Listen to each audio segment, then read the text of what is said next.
Hi,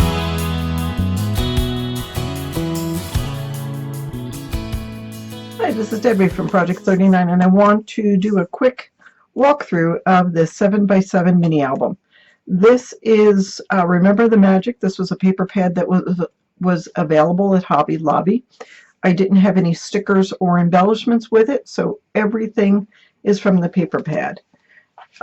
So I used this for the cover, and again, this is a 6 1/4 page, and there are 5 signatures.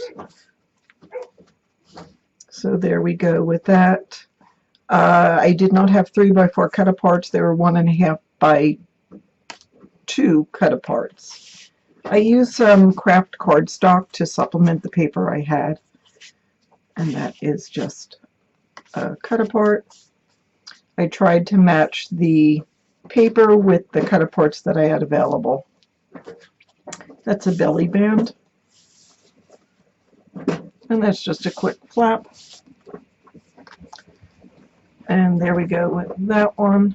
This is a 4-inch flap, and that is just a swing tab I had made. And then the last page, this is a magnetic closure. This goes like that. Room on both sides for journaling or photos.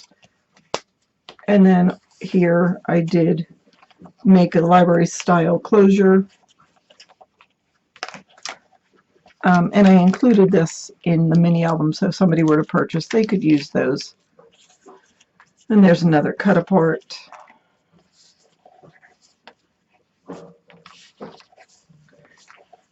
And the back